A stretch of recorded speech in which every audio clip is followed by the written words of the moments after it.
Ooh, it says we're live. All We're right. live. Who else is here? I don't know. I can't see. See, here's the thing. Okay, I'm going to get on the 333 Club and let everybody know that there's a link in their Patreon inbox. But I see somebody's here. I don't know who it is. But here, if you're listening to this, you need to let us know that you can hear me or Charles. And Charles. You got to hear both of us. Because if we can, then we're not doing this tonight. Right. It's kind a of simple. Little test run. Yeah, we got to see. If you can hear us both. Yeah, we got to see. They got to see. All right, let me remind everybody, all the Richie Armani people and Big House yard sale people, to check their inbox. Mm-hmm.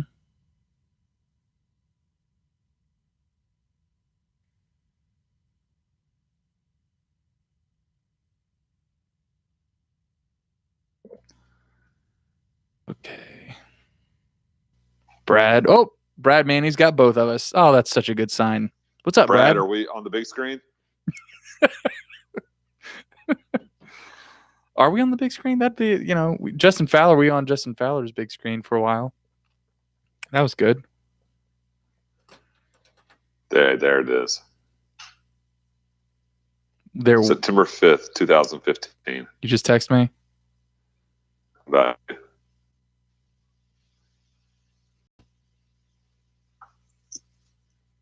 Like the dopest. Waiting. Oh, yeah. No, that was from that was 2015. You texted me that. Who? Oh, you've already seen that before? Yeah, I've seen that. Yeah. Okay. Who is more lit? I think you are. You might be right. Okay, for everybody that's Very listening, accurate. Right now, Charles just texted me a picture of him and the one and only Richie Williams from a tailgate, and they both look to be enjoying themselves quite a bit. In a good way. Right? Here's another one. It's several former players. Hennessy is in there. Who is? Big Dan is in. Trey Hennessy. See, you don't know about Trey Hennessy. I don't. He's like a fullback. I don't know about Trey Hennessy. He's like maybe about 205 now. Dan Utley was offensive lineman. I met Dan Utley at the Georgia State game last year. I met him. Yeah. He still looks like he can play OL. Yep. He roughed me up a little bit. I wouldn't mess with him. There's another player, I forgot his name. Jeff Corning's there. He lost some weight. He was an offensive line, but just can't play a lot. But he was still big out dude. Loved the team.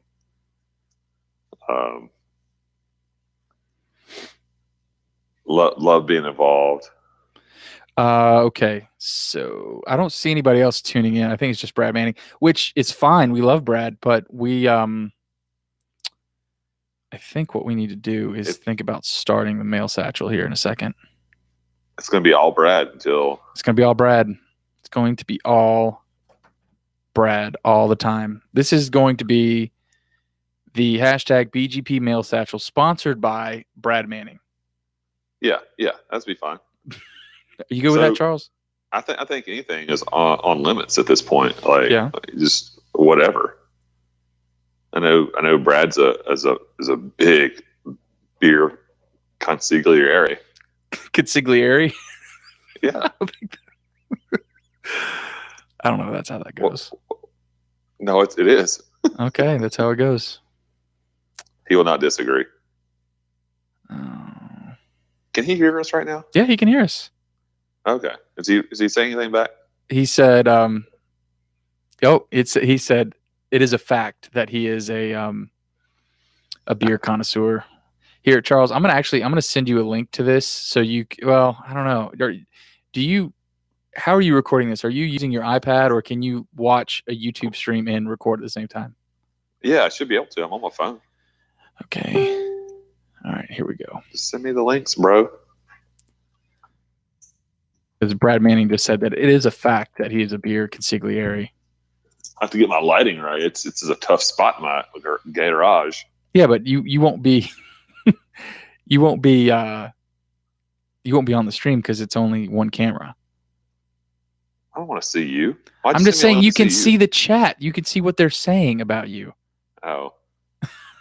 Oh, okay, now I see. Look at you looking halfway professional. It's how I always look. Wait a Where minute. did you get a freaking mic stand? Where'd the Yeti go? Oh, because I'm using this. Hold on a second. I need to be careful how I do this because I'm not looking at the feed anymore. I can't use the Yeti with this. See that? I gotcha. I'm getting some feedback, but that's fine. Oh, the mixer. I can't use the Yeti with the mixer. Thank God So for do I Jeff need Crump. to jump off Skype, honestly? Yeah, because I got to talk to you. I can't talk to you through anything else. What's wrong with you?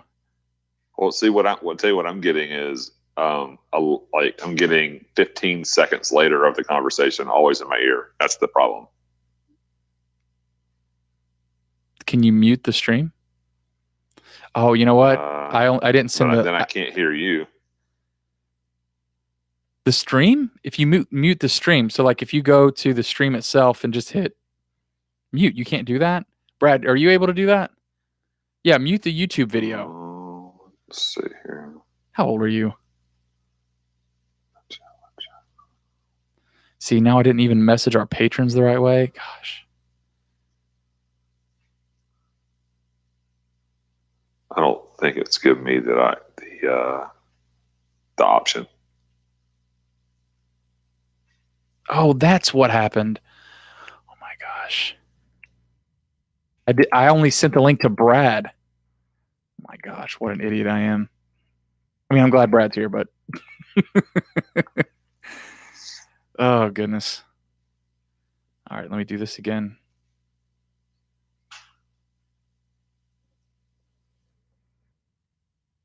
So I'm kind of on two things right now, and that's. You don't have to be. I mean, I just thought it would be funny for you to see what the people are saying. Tell you the truth, I'm actually not going to be looking at the stream because I'll be monitoring the sound on GarageBand. That's actually what I'm kind of looking at right now. I'm not even looking at the stream. So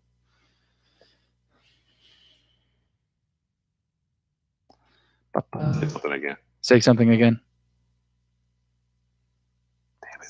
Brad I was Manning hoping said, it was maybe just coming out of one earbud or something like that, but it's not. Brad Manning said you need an AV intern. No, I think that was for you. No, he said it. He just said it. I tell you what, guys. There's no way to mute the YouTube. Well, what are you going to do? Not on my phone, at least.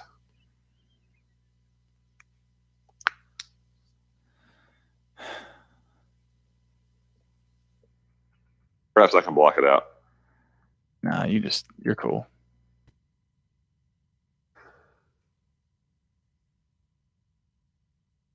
Hey, Neil was in the house. Oh. Where's Jay? I've got 18 different screens up here. Ba-ba. What's up? All right, cool. Well, we got some people streaming in here now that I sent the invitations the right way. Hey, I just remembered Jay Neal's question for the mail satchel. Mm-hmm. That required some research for me. So give me a second. I'm gonna run upstairs real fast. I'm gonna be quiet and grab my research. Wow. Look at Jay Neal is he's causing Big C to have to actually do some work. This is the most work he's done all year. He usually just sits there and asks me to do stuff. What's up, Nate? Cool. Yeah, we got a whole bunch of people here. That's awesome. So Big C went to go get some research that apparently he did for Jay Neal. And so here's what we're going to do. We are going to just, in a second here, I can't keep up with the chat and everything else at the same time. So we'll just start the segment, and I'll start recording for the show. So you guys are basically, it's a live recording of what we're doing. So. Alex, you just need to be better. I hear that all the time. Mainly from Steve Brown, but I hear that all the time. I can block it out. I'm good, AJ. Honestly. Okay. So we'll figure it out, and people want to drop some stuff in, we'll do it. Nathan's in, Crumb's in. Boom, baby. Y'all do this in We'll be doing this in Owens Fieldhouse when it gets torn down. Yeah, we'll do it in the rubble. We'll just do it in the rubble. This is funny. Is that a serious question? Does Bryant really want to know if we do? Because we don't. We don't do this in Owens Fieldhouse. Brought to you by Sagebrush. How's your mom and them? Don't talk about my mom like that, Jeff. Coming here, stirring it up. He thinks he's cool. He does. He does. He's mistaken. I'm just kidding, Jeff. You're awesome. We have 3 Jeffs in this crazy 333 club. Yeah, but we got names for them all. Yeah, we do. What's our name for Jeff Langer? He's just Jeff. Oh. And then we got Crumb. What about Key? We just call him the Keister? Jeff Key. It's Keys. Keys. Spider-Man onesie. Wow. Okay. I hope you got a Spider-Man. Hey, you better get them quick. Old Jeffy Langer. I didn't see many on Amazon, and not in you and I sizes, if you know what I mean. Yeah. Yeah, we need a BGP 333 onesie. Wow. I don't think so. All right. We need to focus here. We need to actually record this thing, or we'll be up till midnight. Yeah, we're trying to go to bed at some point today. At some point. Okay, so I don't care if everybody's ready, because we're gonna do this. So as people are logging in the chat thing, and it looks like Jay Neal did bring up Jermaine McDaniel. We're probably gonna have to talk about him. Insulated pocket. Insulated pocket. I can't stop looking at the chat. I'm sorry. It's okay. You're gonna have to rein that. You can look at all you want. Just we got the satchel, and that's all we're doing. So anyway, if someone logs in and asks a question, fill them in that we are recording the segment now. If that's cool, and we'll go ahead and do this. So Big C, are you good? As good as I can be, listening to myself twice and yourself twice, which is twice as many times as I want to hear you anyway. Oh, wow. A lot of love. Okay, here we go. And thanks for sticking around this edition of the hashtag BGP Mail Satchel. Big C, we are live with our Richie Armonti and Big House Yard Sale patrons right now. They're listening into this, which is really cool. And we also have like an historic amount of satchel submissions this week. So I hope everybody has your Red Bulls ready, because we're going to be here for a while. We got satchel submissions for Georgia State. Like, that's kind of throwing me off, I guess. Yeah. The win over Texas State really got everybody pretty excited. And the impending games we possibly could play against Troy, and those wins that could potentially impact December 1st. That is correct, sir. So let's go ahead and dive in here. We got Dave Martin. He said, I'll start the hashtag BGP Mail Satchel early. This has nothing to do with Georgia State, but we're gonna answer it anyway. If you could pick your dream 6 App State away games, places they've played based on road trip shenanigans. Oh, man. Oh. Man, I tell you what, I think your shenanigans and my shenanigans are 2 different worlds, honestly. And you have different. I've seen them. Yeah. Yeah. But I'm curious. I want you to start with one. We'll kind of go back and forth on that. I don't know. Are we talking about future shenanigans or past shenanigans? It looks like he's saying dream app away games. Okay. So future. I think he's talking about future. Not happened yet. Yeah. This is not a BGP Lounge edition of past shenanigans.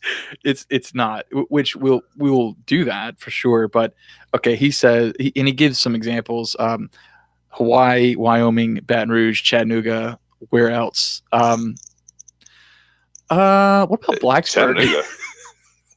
we played Virginia Tech in 1979, so maybe we'll go back to Virginia. I'm just kidding. Anyway, go ahead, Big C. You know, if the whole just bouncing off the Hawaii idea, I'm sure a lot of BGP wives and significant others would enjoy a nice little weekend or week out there in the islands. That would be pretty cool. I'd like to go to Austin, Texas. Honestly, I think that would be very. We haven't very been there unique, before. You're already a little bit different. This is a very complicated. This is very complicated. This is a.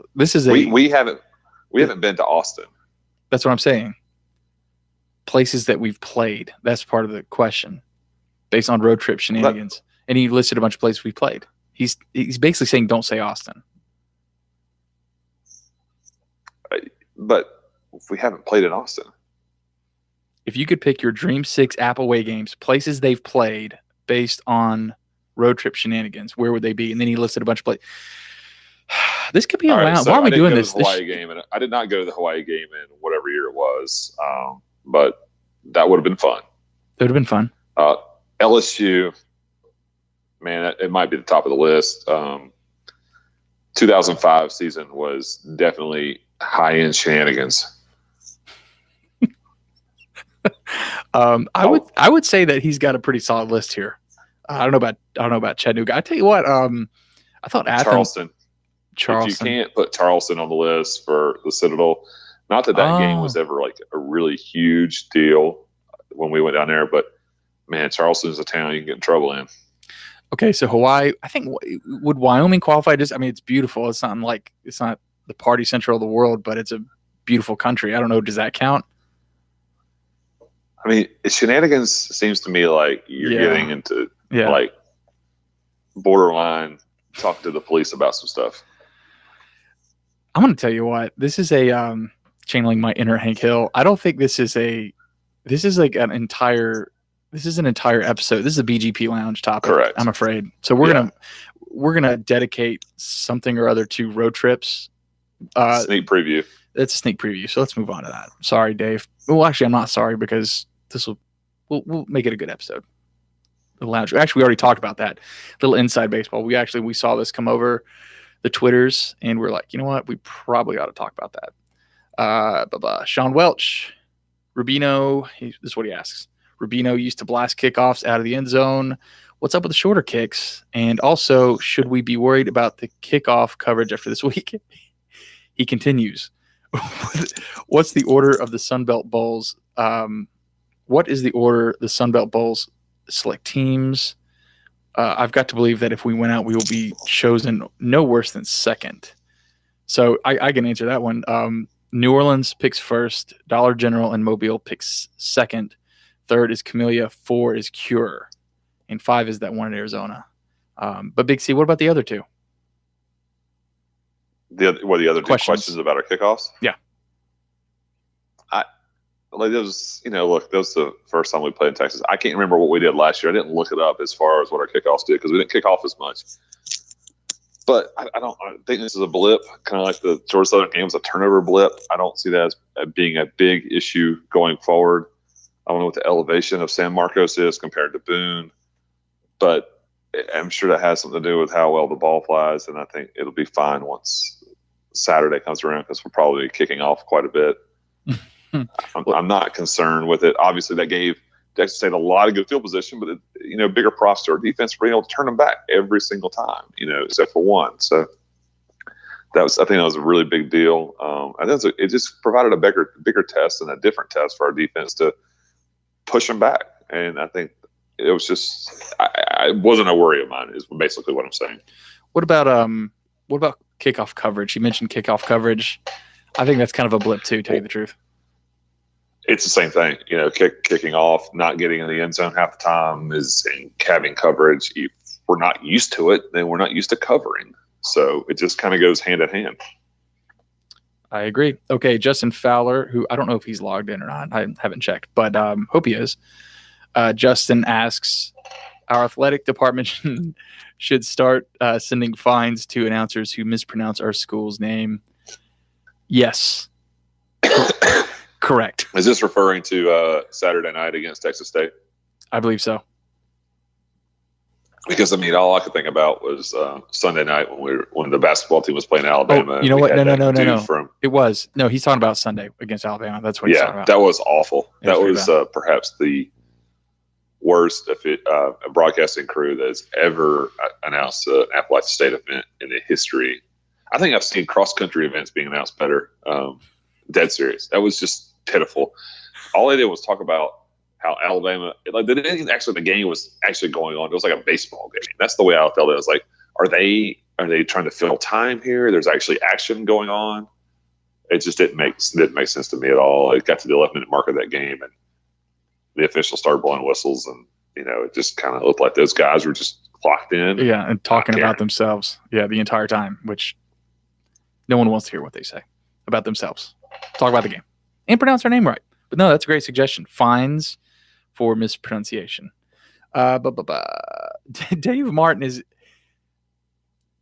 Dave Martin is asking for the deep cuts. He's not asking about kickoff coverages or bowl selections. He's asking for like hour-long answers. Best wings in Boone ever. Geno's, Mike and Willie's, and then what happened right after that is a bunch of people jumped on Dave Martin for not talking about the Caribbean Cafe. So, Big C, if you can answer this promptly or Caribbean. Succinctly, Caribbean?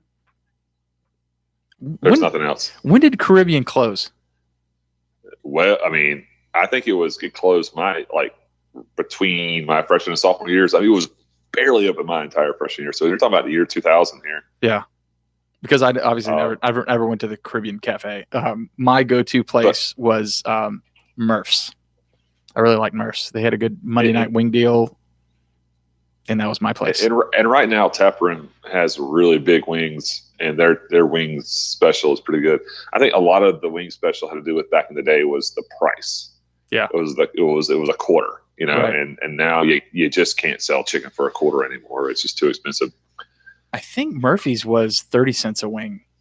Definitely my junior year. I don't remember. It was good though. The thing about Caribbean is you can go in there and get 12 wings for $3, and they never carded. Well, say no more. Say no more. That's a good question, though. That might be why they're not in business any longer. That's another lounge episode. We need to dig up the owner or former proprietor of the Caribbean Cafe, PJ Hennessy, who is a patron. I guess I should have mentioned this the whole time, shouldn't I have? PJ Hennessy, right out of Mountaineer Talk. Tonight? Was he at Mountaineer Talk? He was. That's awesome. So we got Justin Fowler and Sean Welch, our patrons. And so is PJ. So really cool that PJ showed up. PJ asks, with the appearance of Cam Peoples last week, you're going to love this, Big C. You're going to love this so much. With the appearance of Cam Peoples last week, how do you see us managing our running back stable the rest of the year? I think Ethan Joyce spelled his desires out pretty easily on Twitter this week. I don't know if there's a true plan, but besides making sure that Peoples keeps his red shirt, that's really what it comes down to. He's played in 2 games, highly publicized 2 games, very ticked off group of people on the social media when he played. It got in that second game late when it didn't Someone matter. on the 333 club got a little mad. Yeah, and it's fine because but at the same time, it's like if you need him at some point and you're going to play him in a 4th game, we need him to have had some experience. That's really what it comes down to. That was a time when if he would have screwed up, fumbled, turned the ball over, you name it, whatever, it would have mattered. There's the time. So, Darrington Evans is good. Marcus Williams Jr. is fine. And going forward, if DeMarcus Harper has to play or DeAndre Hicks or whoever it may be, I think we'll be okay, especially this week. And if we get to a position that we need to sit him one more game, I think that's easy. I think it's an easy call. Just make it happen. Make it happen. I think it's solid. I mean, your point about making sure he gets experience in a position where he's not going to heavily impact the game like that UMass game and Daedric Harrington fumbling the ball a couple times when we had some injuries going on. That's important. And I think that's fair. I think it's fair. Dave Martin going again hard in the paint. This is probably on the qualitative side of the hashtag BGP Mail Satchel, which we are very concerned with. Dave Martin is going for really a 4 home run game. I mean, it's pretty good. He says, yeah, it is very rare. Who would be on an all-time greatest Appalachian offense? Oh my goodness. I know. I mean, it's good. I'm glad he's asking these questions, but that's heavy, man. I mean, you got all right, position by position. Let's hit it. Okay, Jesse Chapman. Tyler Elkins for me at center. I'm just kidding. By the way, that was not a knock on Jesse Chapman. It's just the first guy that popped in my head. Parker Collins, your boy. I gotta put Parker Collins on there. Daniel Kilgore. We did this. Did we not have like an all Black Gold podcast? Yeah, but we've got new players now. Corey Sutton. It's early, but it's going to be hard, I think, by the time he's done here to keep him off that list. I like being controversial. Sean Price. I don't think he qualifies. How many? I know he doesn't. He probably qualifies for an orange jumpsuit at some point in his life. But who said anything about that? What? Who said anything about what? You what? don't know that's accurate. What are you talking about? You don't know that's accurate. Why are we even talking about this? Let's move on. Tight end. Drew Bailey. I know what you're doing now. Drew. How about Daniel Bettis? Yeah. Daniel Wilcox. H-back. Yeah, we'll go with Bettis. That's good. I put Armani Edwards at quarterback. Just save everybody a lot of time. I thought we would put Taylor Lamb at quarterback. I'm putting. Did I tell you what someone told me at the Coastal game about him? No. They were very mad, and they obviously listened to us because there was only one way they would have known that I had said this. They said, "You said that Taylor Lamb wasn't tough enough." What? And I said, I don't know if I said he wasn't tough enough. And then the person she was with said, no, you said he wasn't fast enough to get hurt. Wow, that's splitting some hairs there, Charles. And let me tell you. I'm trying to put Taylor Lamb in to win some votes back. All right. Going Armani Edwards. I'm sorry. I'm going, and I'm going to tell you this. I'm going to put good argument. I'm going to put Jalen Moore at running back. I'm going to do it. I'm not going to argue with you. I'm going to do it. Who else do we got? Do we have to like name all the linemen? Like it's Daniel Kilgore, Parker name Collins. Some linemen. Well, we did. Daniel Kerry Kilgore, Brown. Kerry Brown. Okay, Kerry Brown. Kendall Lamb. How do we not put Kendall Lamb on there? It's a left tackle. That's good. Right tackle. He's getting votes in the Pro Bowl, man. You got to put Kendall Lamb in there. Bo Nunn. Bo's a good one. All these recent fair. guys. What does that tell you about the talent we've had recently? I mean, goodness gracious. Okay, that's Let's move on. Thanks, Dave. Dave's got great questions, but if we didn't have 38 more questions to get to, we would spend more time on it probably. Justin Fowler, another patron. Will Big C wear an orange sweater to the game? I don't know what does that mean? That's the timeout situation. This is definitely the orange sweater boy game. Georgia State 2014.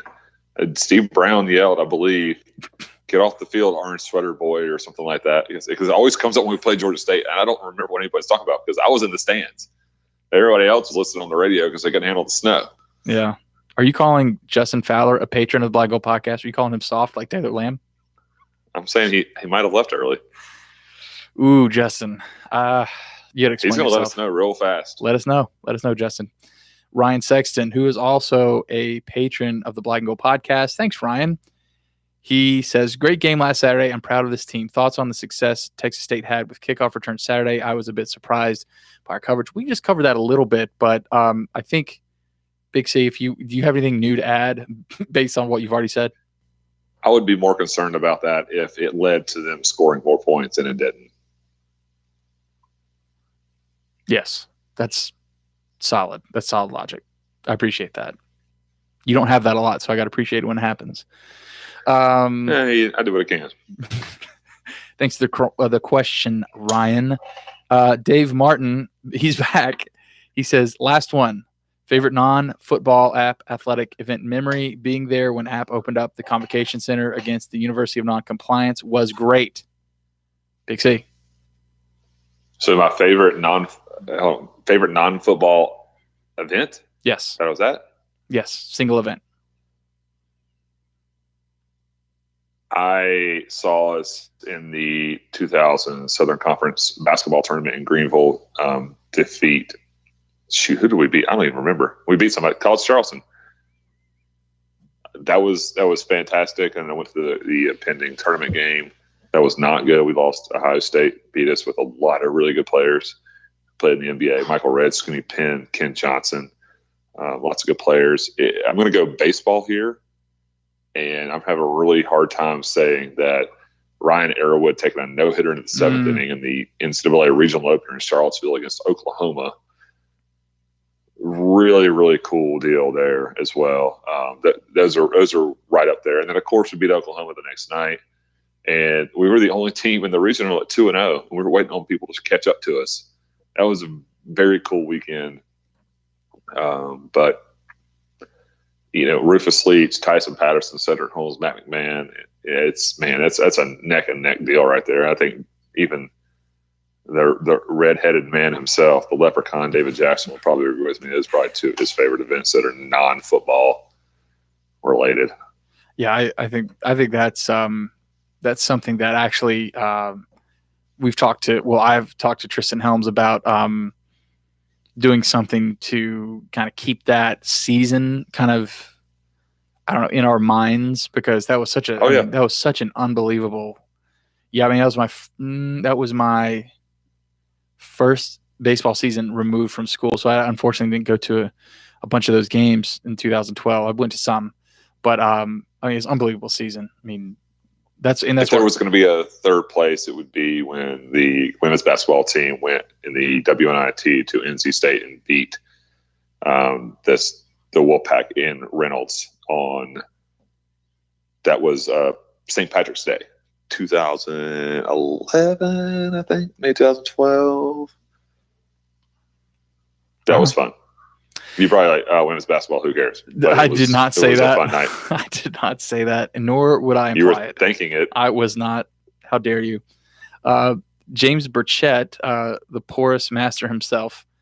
Boris Burchett. Is he on here? Is he a Richie Armani guy or JPB? We'll figure it out. JPB.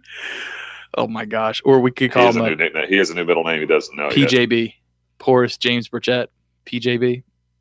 Anyway, whatever. It doesn't matter. Peanut butter jelly? Yeah. PJ.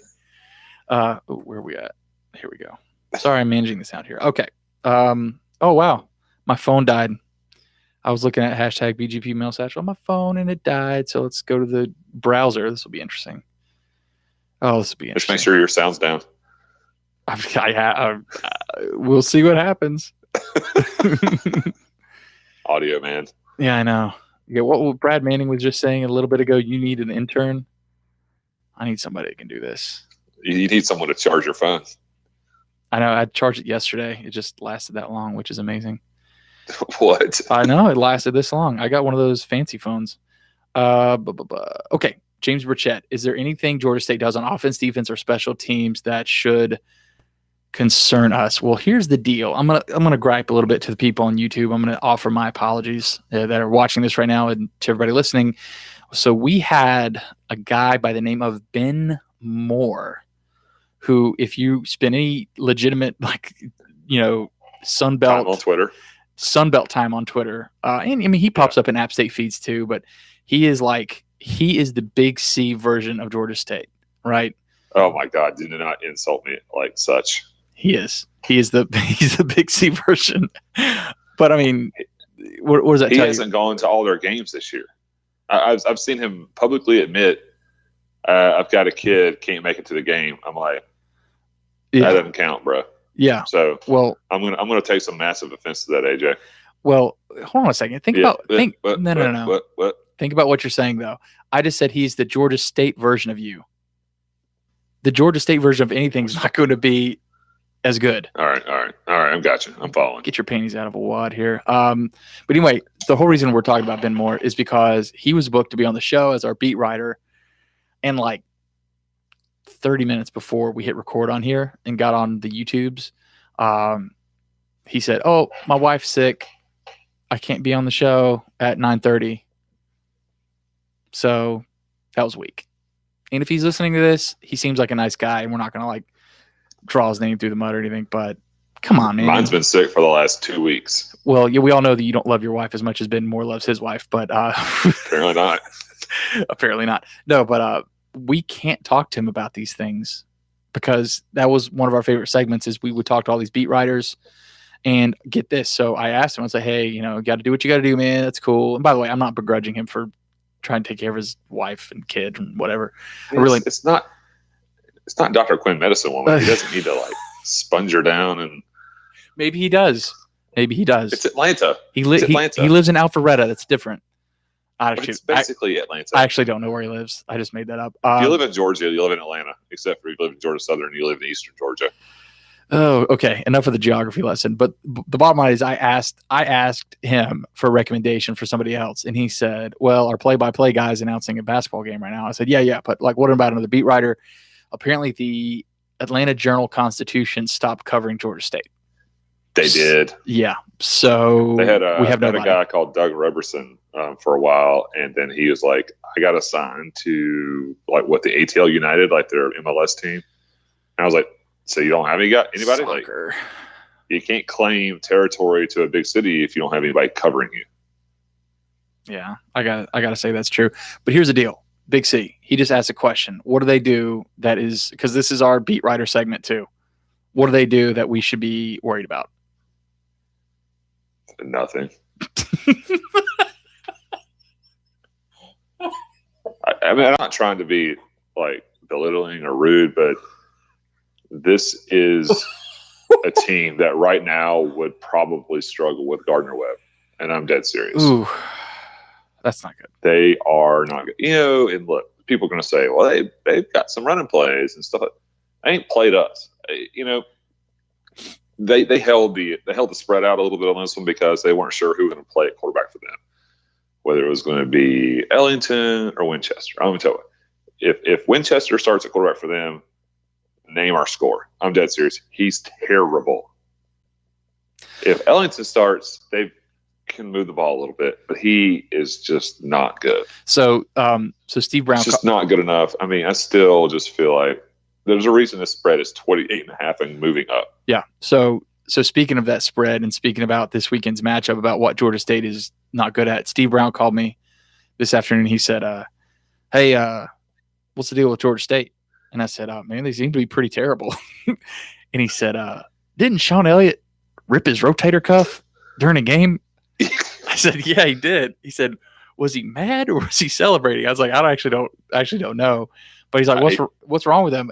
Don't they have like 50 true freshmen and redshirt freshmen on that team right now? I mean, it's like overwhelming, just inexperience on that team. I haven't looked up the roster makeup, but I do know that if that is the case, that they are trying really hard to not play any of them because they know how weak the rest of it is. And he's trying to just really clean house. And, you know, I applaud Sean for trying to do that. But, man, when you still got to win games, and you can't get yourself in a position where people are asking, like, you're going to be around next year? Like, hey, you got to compete. That's tough. And honestly, to me, they overachieved last year going to a bowl game. That never should have happened. It's great that it did. Fantastic for the conference, but everyone saw this fall off coming. Yeah. And then they got really, really, really hurt, and they got really, really injured, especially on defense. They are bad, and it got worse and real worse. I mean, there was parts of this early part of the season I was thinking, guys, if I was telling some friends, if they can't beat Kennesaw State tonight, they're like staring 0-7 in the hole. But somehow they beat Monroe. Georgia State is the only reason Monroe hasn't already won the West. Think about that. You know? Yeah. So that I don't know what got into them that day. I don't know what got into Monroe later on. But guys, I mean, seriously, Georgia State's not going to give us any troubles on Saturday. They're terrible. All right. James also asks, and by the way, I don't know if I mentioned this, James Burchett, who is the originator of the porous defense term or phrase, is a patron. So thanks, James. He says, true or false, Zach Thomas will exit the locker room at halftime on Saturday, 100% healthy, but not wearing helmet or pads, indicating that they're not going to play Zach Thomas in the second half. I think Zach Thomas will absolutely play the second half. I think we kind of covered that a little bit last week. We have a huge game coming up. Every game's huge, right? Playing Georgia State on Saturday, but we have an incredibly important game on Saturday. As many game speed reps as Zach Thomas can get to where Scott Satterfield feels that he's as prepared as he can be for Troy. I think he'll play in the second half. That's we didn't see, how many times did we see Taylor Lamb not sit in the, how many times did Taylor Lamb play a conference game where he didn't play in the second half? Like never, 0 times. So I don't think Zach Thomas is getting. It didn't happen until the fourth quarter, and I hadn't really thought about this at all. And in knowing that the spread is what it is, and the talent level and the direction of both these teams are, and it's a lot of things going on.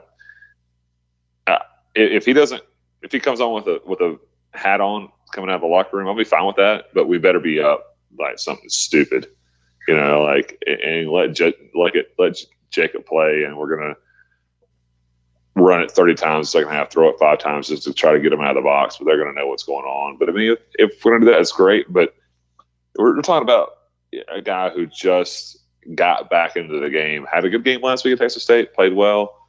Yeah. But he still needs to go through the rhythms, in my opinion. Yeah, 4 quarters until the biggest game of his life.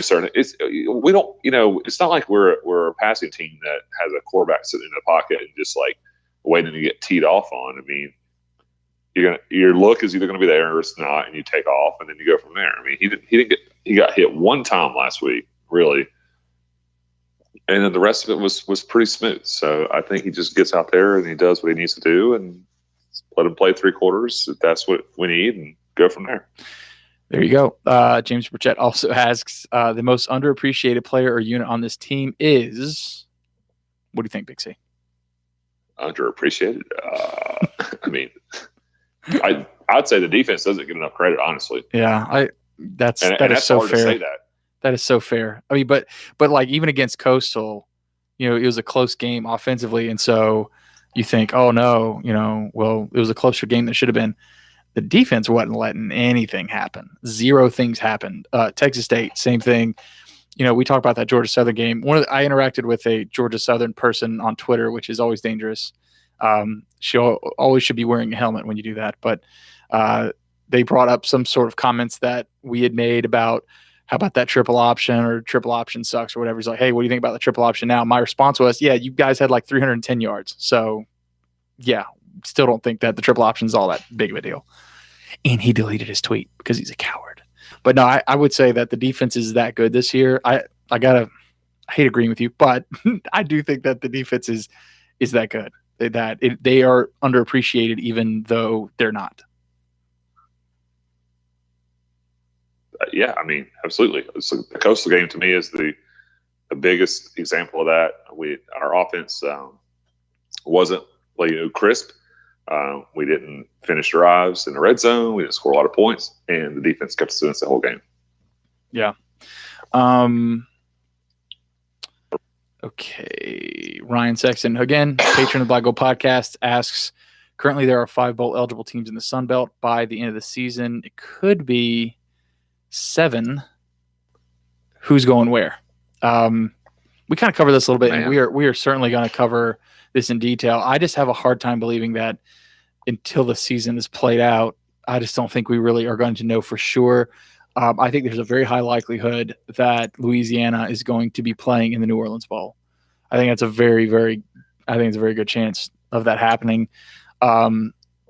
Big C, do you have any thoughts outside of that? Because I don't mean to push this question off. I really don't. But at the same time, there's a lot of things that need to happen where we can make one prediction here, a bunch of games fall a certain way, and then it's different. We got 2 teams who aren't at 6 wins yet, and they both play South Alabama and Coastal Carolina and Louisiana. So you would imagine they're both going to get there. Yeah. So if we're not backfilling other conferences' bowl bids, then someone's getting left home. So how do you measure who gets left home? Well, here's one way to do it: is go head to head. And I can care less about Louisiana playing in New Orleans. They haven't been showing up to their own home games. When bowl representatives go to games and they find out, it's like, well, what are you doing? What are your fans? What's the pulse of the fan base? Louisiana was a team probably last year had even been at 6 wins. They wanted Hudspeth out so bad that they probably wouldn't even have traveled, and they probably wouldn't even invited even last year. I don't know if they've turned that around yet. I don't think that people have bought in to Louisiana yet. I think people are very sour on Arkansas State at the moment, knowing that they're basically they need to win their last 2 games in order to even play in the conference championship game, and then they're going to have to travel to a team that's either already with them pretty good or a team at Troy that beat them last year on their field at the last minute. So I don't think anything is set. But if I had to guess at this moment, like who stays home, you got the loser of the championship game is definitely guaranteed a bowl game. So that's part of it. So you got somebody in the West. Who's the most likely team to win the West right now? Monroe. All they have to do is take care of business, and they're in. But if they lose the last 2, they may be on the outside looking in because they're going to have finished the season poorly.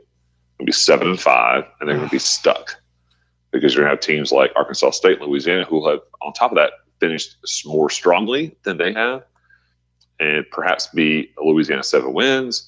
You might have Arkansas State playing in the championship game. They get guaranteed a game. It depends on Coastal.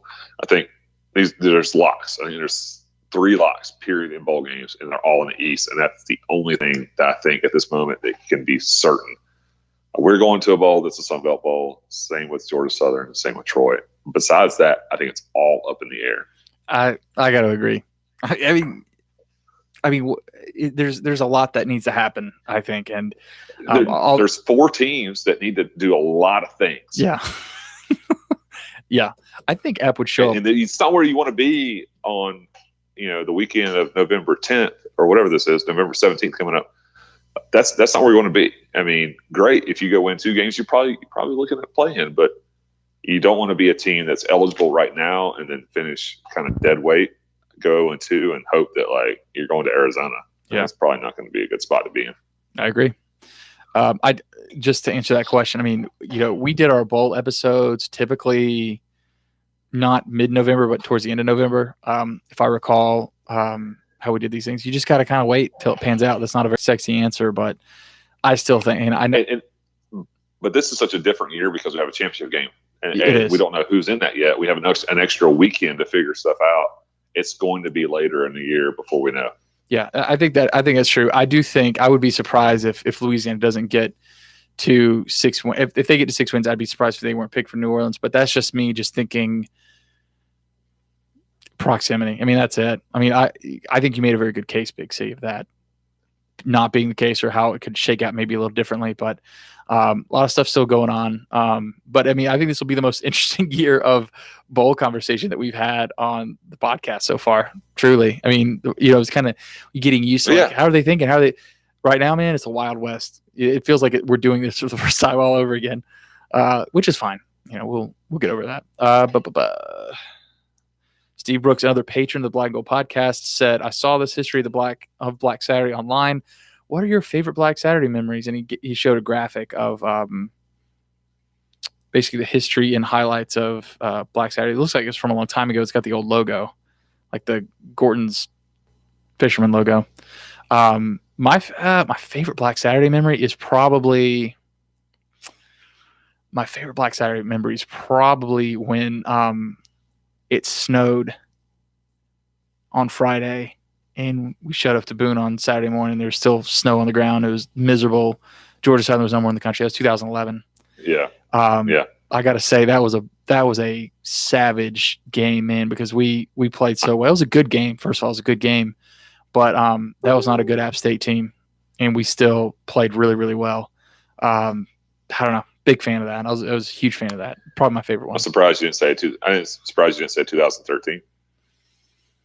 Yeah, I mean, that's close, man. I just remember just to give some context around that, I think 2011 was probably my favorite because that was my first year as like a season ticket holder, sitting in my seat. I wasn't in the student section anymore. And I don't know. We had a really big crowd. We had 30 people at our tailgate.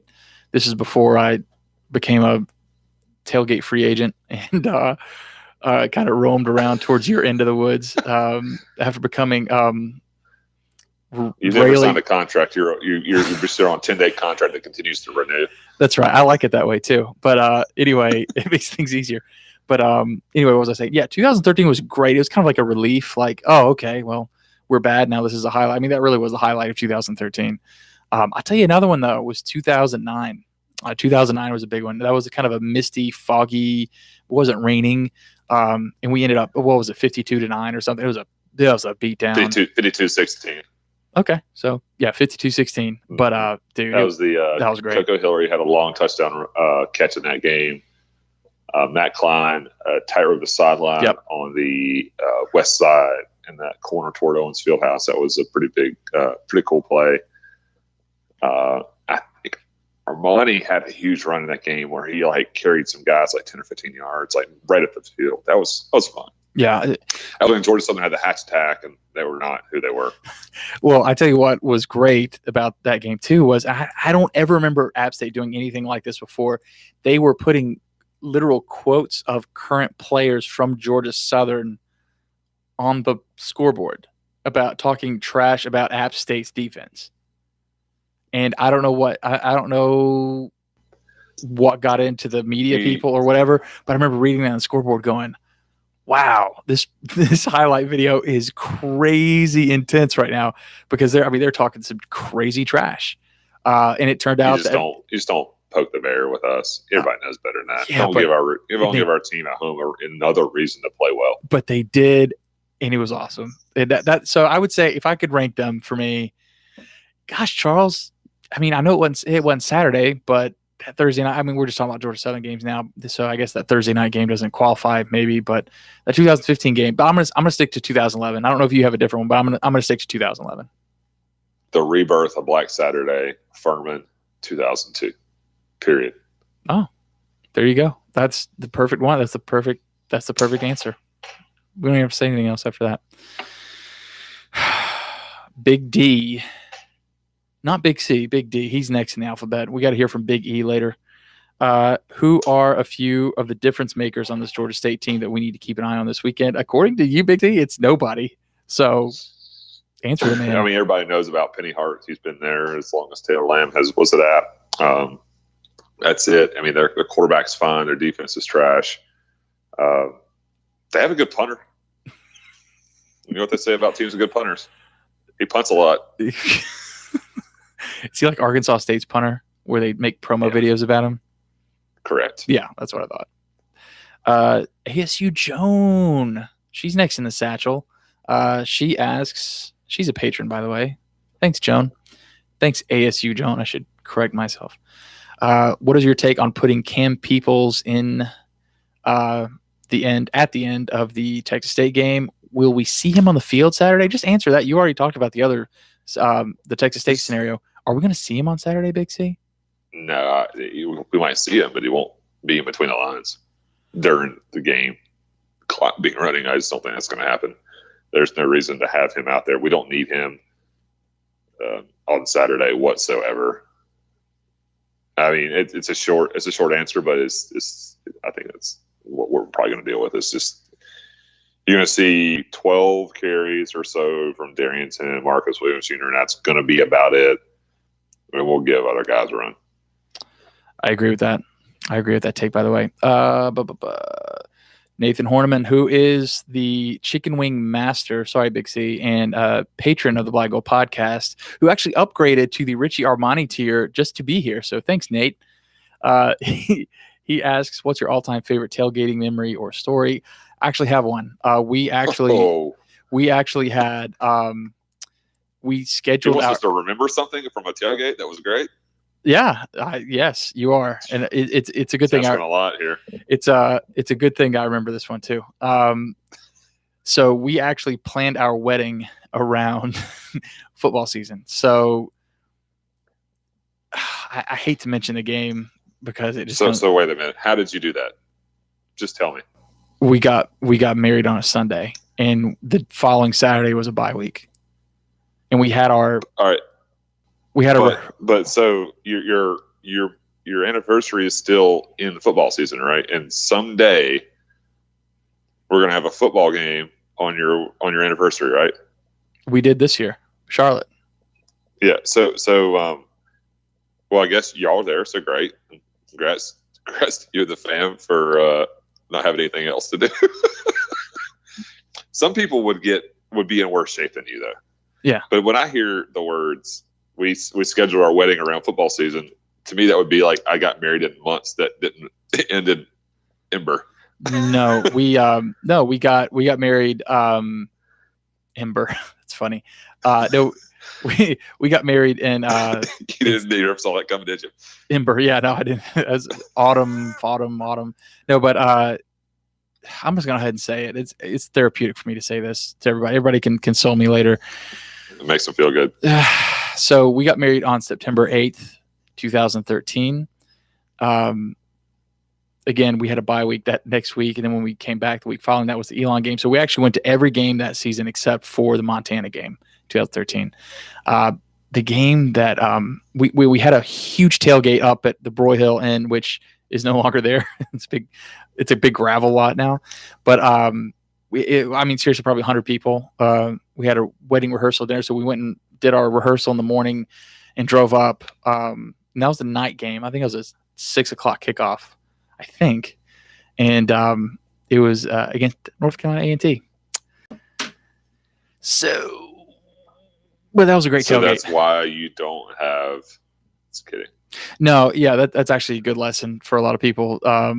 Is make sure, but we didn't know. I thought we were going to beat A&T. But here's the other thing. Here's what made that so great is that there were dozens of people that I had with me sitting there in my section and tailgating for hours with that otherwise would never have gone to an App State football game. So it's a really great mix because I grew up in Florida, so I had a lot of Florida people that would have never come to an App State football game that were there. It was really great. It was honestly the best tailgate ever until the kickoff, and then things didn't go very well. But anyway, it was still a great tailgate, so I appreciate. But what about you, Big C? What can you remember? My favorite tailgate ever, or moment, or whatever. Moment. So I'm going to go back to the Richmond 2007 game. That was kind of a tailgate where we weren't supposed to. One good friend let me tailgate and get into a lot when I shouldn't have been able to. And kind of on a sad note, there was a gentleman that my dad worked with for basically my entire youth, that his high school, and he came to that game out of nowhere. I mean, I hadn't seen this guy in 15, 20 years, and we hung out. It was different because every time he knew me, I was just this little kid, and here I am in 2007. I'm 25 years old and 26 maybe, even if I do my math right. We passed some things around that may be in jars, and that was the last time I saw him because literally 2 weeks later he had a heart attack and passed away. Oh, wow. And so that was just like really, really tough. But, there's tailgates to remember because of like what we did, who we beat and all those things. But like if I had one that kind of like off the wall, the memory is like that I always remember like sharing a little blueberry shine with this guy that's really cool. Was always someone I looked up to. That's actually really nice. We both have sentimental memories. That's actually really unlike us. But I tried to go on the same track. No, that's good. No, I like that. I will say before we move on here, I thought the Georgia Southern 2015 tailgate. You and I hung out a lot before that game on that Thursday night. We had just started the podcast. We had just gotten humiliated the previous year in Statesboro. There was like from the time you woke up, there was this feeling of blood was about to be spilled on the Eagles. Yeah. And that poured over to tailgate. I mean, there was not a doubt in anybody's mind that we were getting ready to just burst through them and just they didn't have a shot. They didn't have a shot at winning. And so I remember that because that pregame it was like we were part of the game. It was really cool. I was going to a shop that day to get some provisions. I think I was like a stick boy, and I ran into somebody who I would typically work with at the courthouse. And he says, Charles, you're kind of dressed down for work today. I was like, not going to work, pal. He's like, oh, okay. What are you doing? I was like, we're playing football at 8:00. He's like, and what are you not doing at work? I was like, getting ready for it, baby. Yeah. He didn't see it coming from me. It was fun. Wow. Why am I not surprised? But that's a very Big C story. Very. Biggie asks, Biggie asks, can we find a way for snow on Saturday? How do we increase pressure on the Georgia State quarterback? I can answer that question. How do we create pressure? I think we just let our defense on the field. I think that's how we do it. Crum would say it's kind of hard to slow down a cold front. Is that what he just said? Did he just say that? He did say that, but I would imagine he would agree. Well, I don't know if he's still on here, but we can ask him. We're checking the live YouTube stream real quick with our patrons. So if Jeff Crum has a comment about slowing down a weather front and what's possible, we can take up funds, see if that can happen. So as usual, it's Tuesday night, and tomorrow night, Wednesday, I think there's a winter storm watch and a flash flood watch in effect for the high country. So, well, what else is new? All the weathers. What else is new? I think it would be great for snow. And then how do we increase pressure on the Georgia State quarterback? Seems like we need to keep him under duress since their passing game is their strength. Big C, any comments on that? I think we just keep 11 players on the field and he will be under duress. There you go. You ripped off what I said, but it's okay. That's great. 11 players. I was going to say we could probably do it with 9 or 10, but no, we can do 11. We can do 11. We can do 11. That's okay. Salty Mountaineer Jay Neal himself, who I think is still hanging around YouTube. Last time I checked, maybe not. While most of the fan chatter has been about Peoples with only 4 potential games left, are there any other players we may get to see down the stretch without worrying about burning a red shirt? Ooh, is that the research question? So that's the research question. I'll have to bring out my fancy piece of paper that I made. Wow, look at you. The whoppering. Wow. Go ahead. So we signed 23 players last year in the recruited class, right? Yes. Those are players that we signed. We have additional freshmen who have walked on. Mm-hmm. 16 overall freshmen have played in 0 games. They could play every game potentially from here on out and still redshirt. That's a pretty big deal. Yes. Perhaps among those with the biggest names are Zarion Hayes, defensive lineman. I think he played in Shrine Bowl.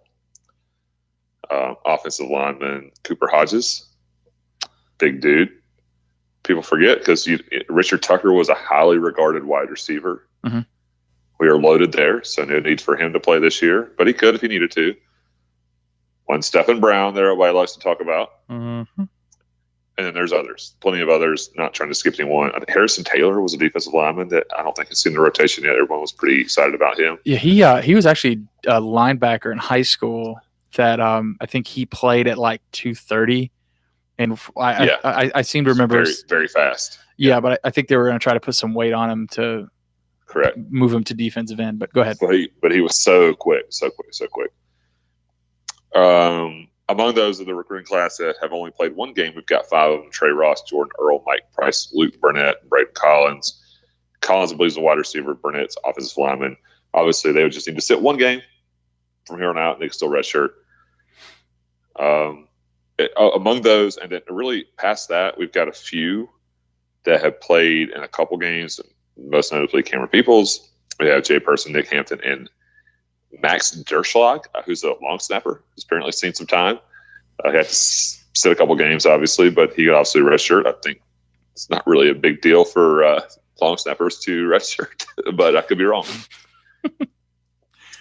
So Scott Satterfield mentioned last week on Mountaineer talk about the ballers, the guys who are freshmen who have gotten a lot of playing time, PT, and will definitely not be in position to redshirt. And we all know who those are. Henry Pearson, tight end, caught a lot of passes. Tyler Bird has played a lot of special teams and linebacker. Trey Cobb and Logan Dublin obviously they all played 8 and 9 games. Yeah. So that's kind of how it's shaping up. I hope Jay Neal, I'm going to switch over to YouTube here and look real quick. Jay, do you appreciate all that research? I mean, that's some heavy-hitting, world's most famous App State fan research for you. I'm waiting for him to respond. Maybe I caught him. Maybe he's in the bathroom or something. No, he's on there. He's been in there pretty new, but Oh, he in does. the meantime, He's we've very got impressed. we've got some good players that we're still redshirting. Most of them in the 0 games played category, and it would be great to keep them in that spot. Obviously, I mean, We when got you really so think much, about man. We got so much. It's of unbelievable. the 23 that we signed, and we obviously have about almost 10 more that are freshmen who are not part of the signing class that are obviously in position as well to register if they want to. So Peoples is going to get all the attention here because of how much he's been hyped. But I think he's in good shape. He's been hyped like crazy, which, for good reason. Dave Martin is back. He's back. Satterfield, and that's a good thing. Satterfield will achieve great things in Boone, and hopefully he's alive for worst case. Would the next head coach come from Jerry Moore's tree, Satterfield's tree, or an outsider? I was just talking about this with somebody today. So I think it's a coin flip for me. I think that Doug Gillen came in here with probably names in the back of his mind that he would give a phone call to if Scott Satterfield left, or if he felt he needed to make a change, or whatever the case may be. I think pretty much every AD is like that. I mean, look at Charlie Cobb and Sean Elliott. I mean, I don't think that was coincidence. That said, knowing that it's very expensive to run a college football program, it might be more cost effective. And I'm not trying to read Doug's mind or anything, but one of the reasons that hiring Scott Satterfield was appealing was from a budget standpoint. Scott agreed. I say Scott like I know him. Coach Satterfield, he was willing to keep all the staff, and he was cheap. And it was kind of a roll of the dice. Everybody thought he was ready. But that's kind of how that show. And I'm oversimplifying it, right?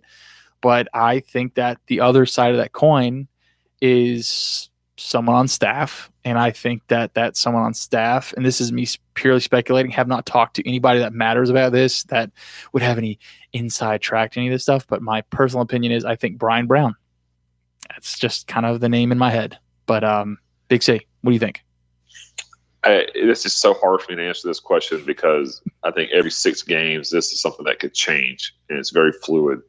So you could have a bad run for a position coach and someone who thought that, hey, he might be the guy that can succeed somebody left and all this and all that good stuff. And then it's like, oh, maybe he isn't. And then you're backtracking and trying to recover from something like that. And whether that is 2019 or 2029, a lot of things can happen between here and then, whenever then and here are. And I don't think it's fair to say, because, if it's 2029, who's still on the Jerry Moore tree? Trey Kavanaugh. 2029, there's probably still going to be some guys on the Scott Satterfield tree. Yeah.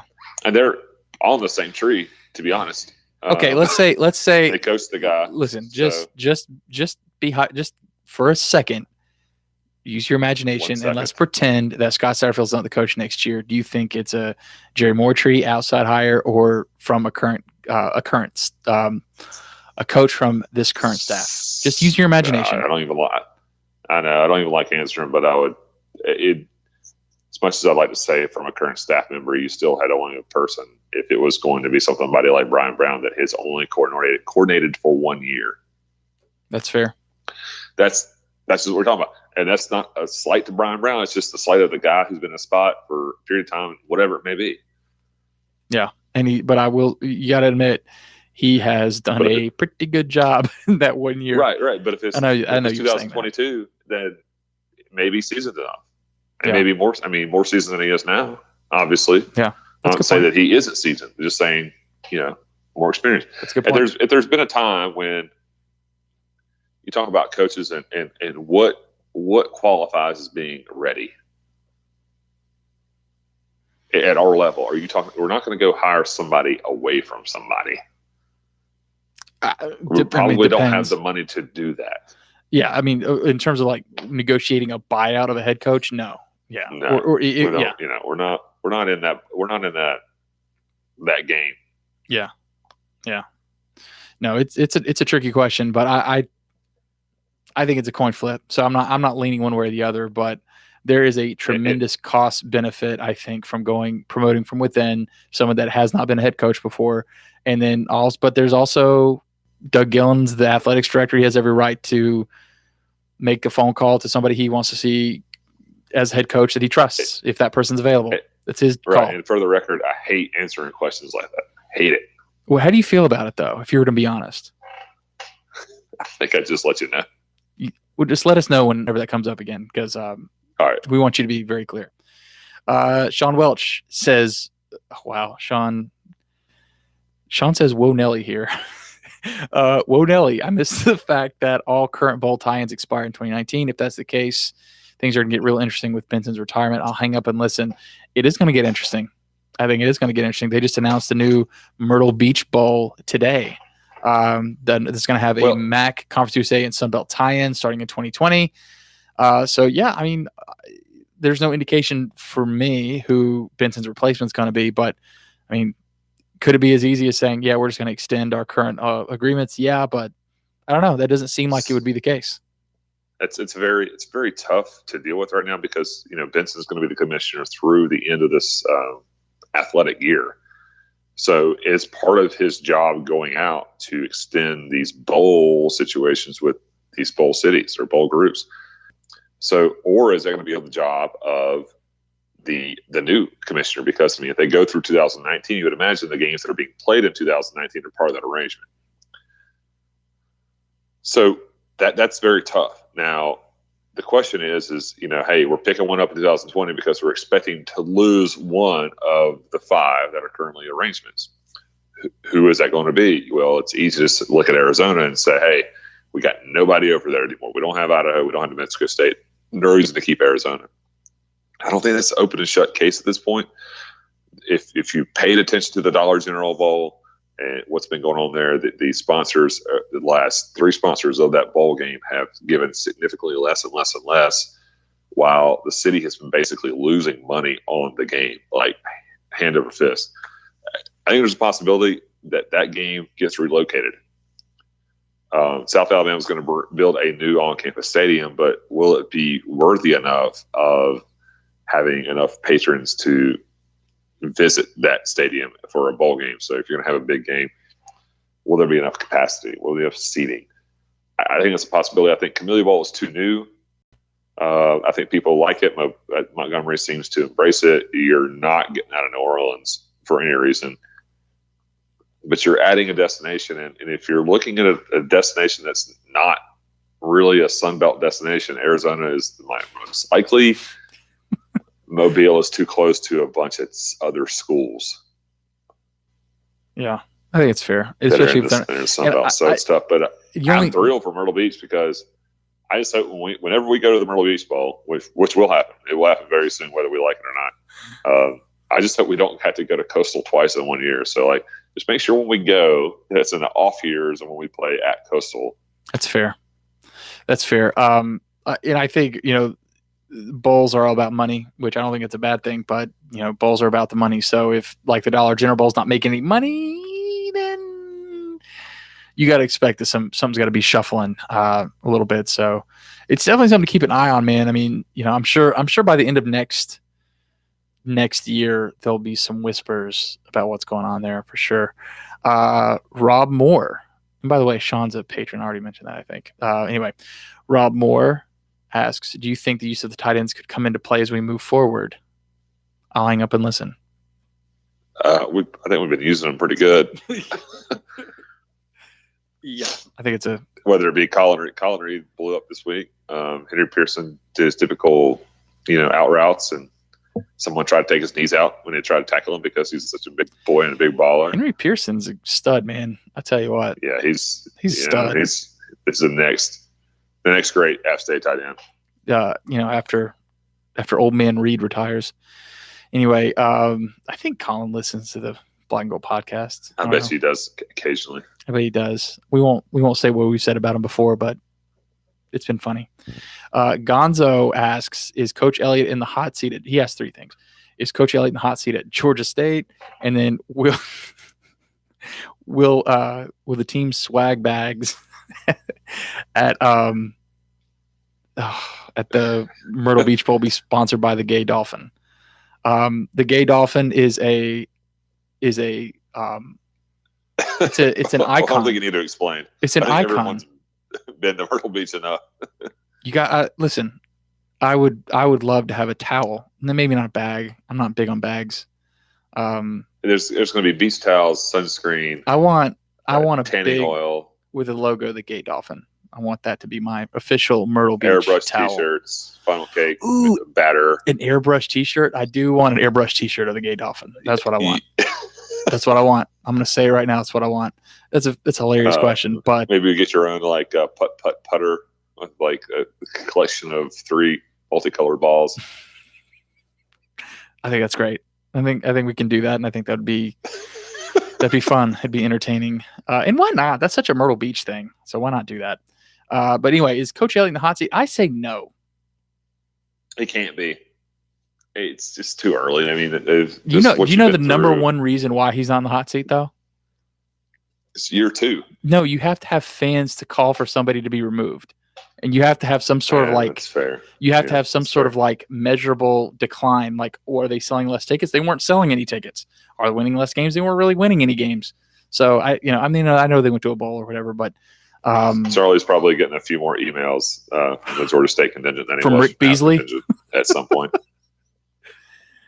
Rick Beasley joke. No, I don't think he's on the hot seat. I think it's too early. And I think his roster is too young. I think give him 2 years and maybe he'll be on the hot seat. But I mean, I don't think Georgia State's exactly rolling in the kind of money that they can just buy out a contract and pay a coach to sit at home. Got a lot of students. Hey, pay a lot of student fees at that school. But the problem is that who are you going to hire? Is number 2 at that school. Who are you going to hire? I mean, it's the same thing we've been saying with Jim Fox. Question. Who are you going to hire? It's going to be another roll of the dice. You're going to hire somebody else like Sean Elliott. Another Power 5 position coach, or like Sean Elliott. Hire a up-and-coming FCSer within the area who knows how to recruit like the area. And then you're talking about somebody like Kennesaw State, Mercer. Bobby Lamb. Let's get a Bobby Lamb for Georgia State's coach hashtag going. Somebody come up with that. And we could. We need that bad. I'm starting it. Okay, right do it now. Do it now. Let's move I'm on. starting our hashtag. I'm just starting the rumor. Oh, okay. There's a rumor. Someone else come up with a hashtag. Frank D. Tank asks, what non-conference game are you looking forward most to next year? Is that even a question? It's Chapel Hill. Yeah. It's Chapel Hill. You don't want Charlotte to come here and then bring all their 126 fans? That's the band. Who else are they bringing? They have a band? Well, they have people that can play instruments. Okay. We need to be nice. Because Jeff Crum has. Yeah, Crum's got a niece or something in the band. So yeah. So we need to be cool with that. Jeff's cool with us, and he actually bought this microphone. Everybody, look at this. Jeff Crum bought this microphone. He also bought this. I'm gonna show everybody this. Oh, never mind. You don't have to do it. I'm not gonna show it because it's not. It's over your there. Headphone. It's say what? What'd you say? Nothing. He got these headphones too, by the way. So thanks, Jeff Crum. But it's North Carolina, Frank T. Tank. I mean, I know South Carolina's gonna be fun too, no question. But it's Carolina because we're gonna beat them. Just the biggest thing we have to think about for that game is don't overspend on their tickets. Pre-game, just go, and they can be had outside the gate. I'm pretty sure. Yeah. No. So don't be spending $500 to sit on the 10-yard line in Keenan. It's fair. Frank D. Tank. That's an early warning. Thank you for that. Let's see here. Frank D. Tank also asks, would you say Troy will be the toughest test since Penn State? And do you think the Thanksgiving weekend game will hurt or help attendance? Thanksgiving weekend games always hurt attendance 100% of the time. There is never going to be a time where Thanksgiving weekend helps. We've never had a Thanksgiving game potentially mean as much as this one does. And that includes all of the first round playoff games we ever played. You can add all those up and I get it. put them together, and they won't even add up to half of what this Troy game could potentially mean. I get it. Georgia State on Saturday. I get it. It's going to be different, and we haven't had people up here. We got to sell out this weekend.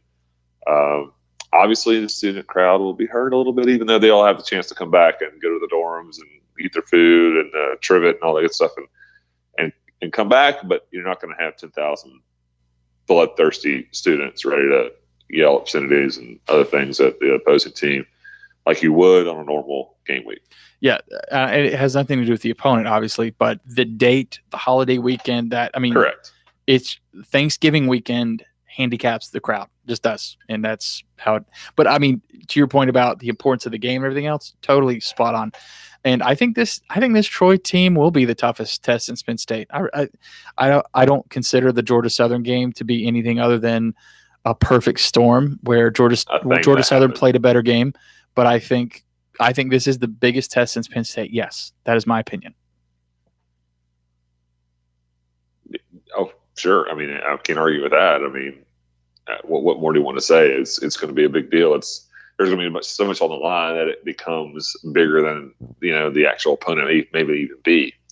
And at the same time, they've got to do the same thing coming up here. They gave us a run for our money in 2016 when we didn't expect that. But that'll be a big game, and whoever wins that game, assuming that we're going into that game playing for the conference title, I just hope that they can recover and win the next one, because that would be big for the East, the Sun Belt, because I could see the potential letdown from so much emotions going into that. This game means so much, and then that team has to go back home and play at home and then host another team, and who knows what's coming out of the West. The team from the West may not have to have had played a meaningful, adrenaline-filled game the week before, and so it's definitely a concern to see how that plays out. It's definitely a concern for sure.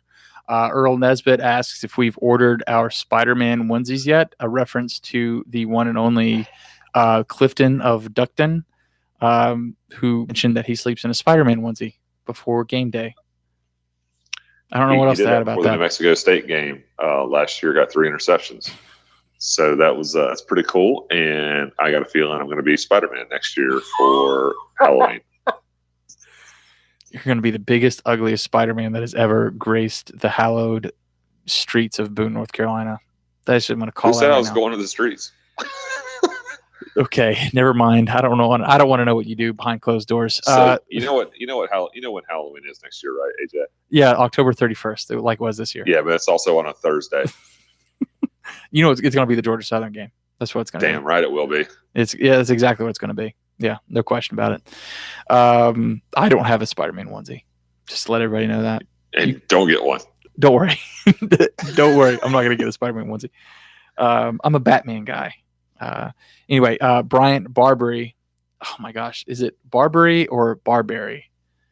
He's on the chat right now. Let's check it in on the old YouTube chat. Bryant, how do you pronounce your last name? Sure he'll tell us. He should. Bryant, come on, buddy. Everybody's waiting for you. You know what? He's like in medical school. Keep on going. The first one, Barbary. Is that right? Barbary? Calm down, Charles. It's okay. Everybody's chilling. No one's really listening to us at this point anyway. It's Barbary. That's right. Okay.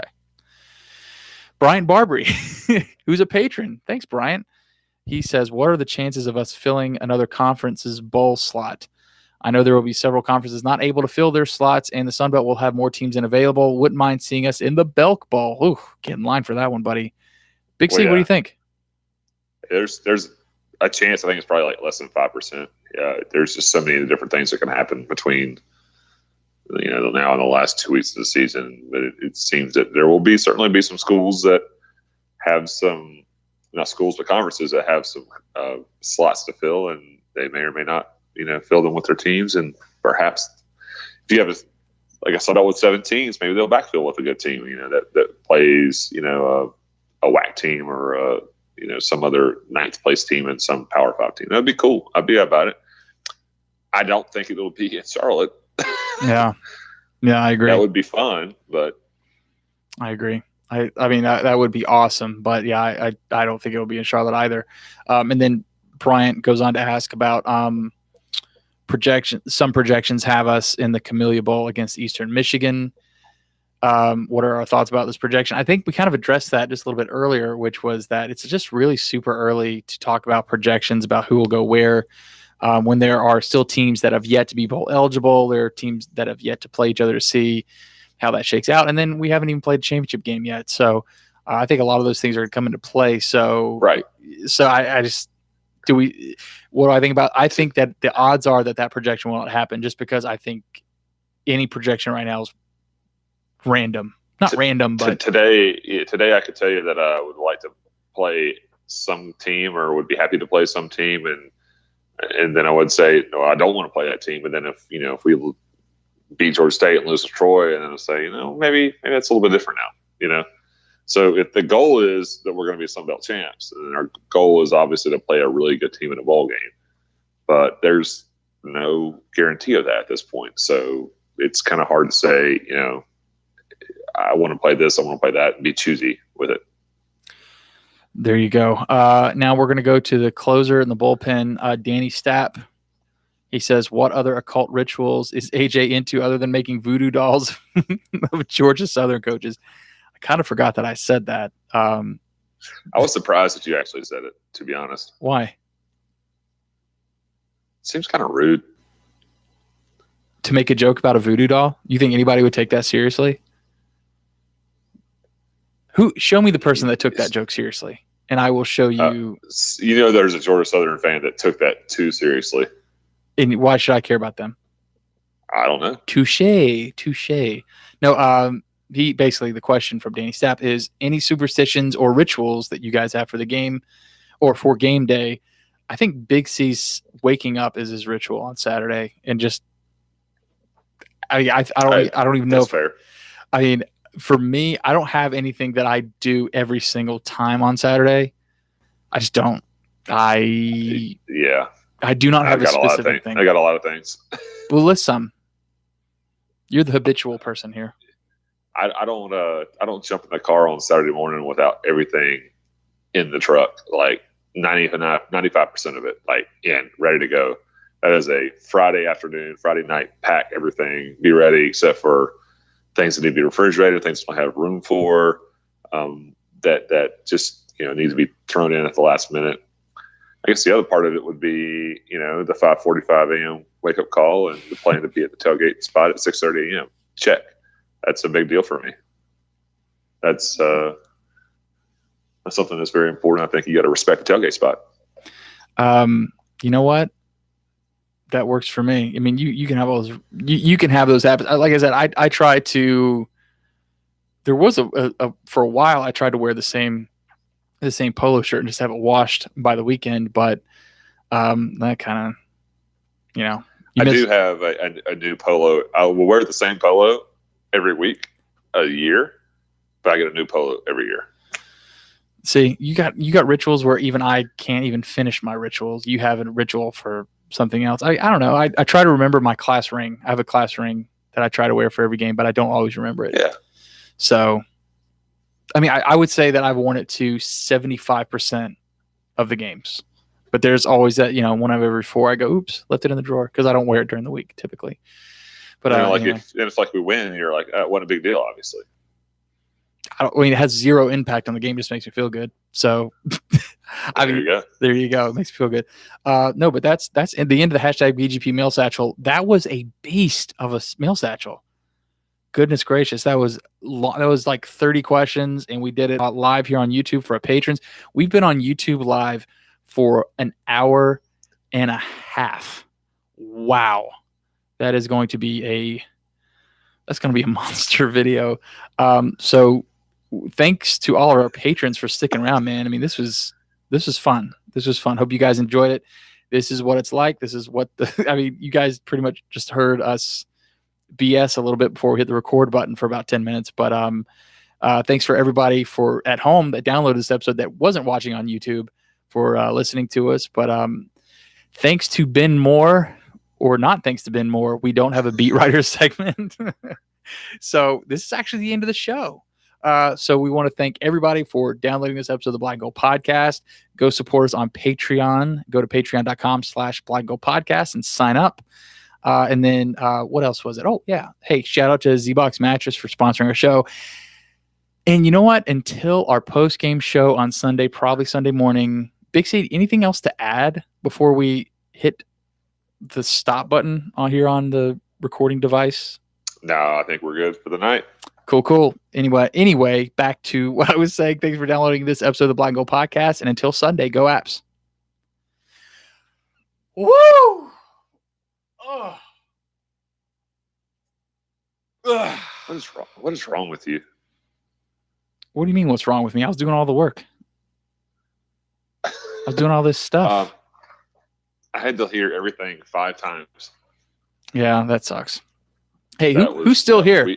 Let's do a roll call before we hit, because we got to record the intro. We haven't recorded the intro yet. Who else still here? I closed out of YouTube. Okay, so the people are still listening to us here. So let's we got Jay, Bryant, Brad, Charles just signed off, Justin. Who else is here before we go? I'm just curious. We got 6 people stuck around. Jeremy. Wow. We had a couple dive off there at the very end as we were closing out. But we were consistently at like 8, 9. That's pretty cool. Hanging in there. Wow. Well, hey guys, we're gonna stop the stream now. But Charles and I both. I mean, Charles is still listening here, but we really appreciate you guys. Supporting us. That's awesome. There's Horniman. Awesome. Thanks for sticking around and hanging out with us tonight. We're gonna record our intro, which will probably be another hour and a half, and we'll publish this episode sometime before 6 a.m. So thanks for hanging out with us. We'll try to do this again very soon. We'll see you guys on Saturday, hopefully. Go Apps.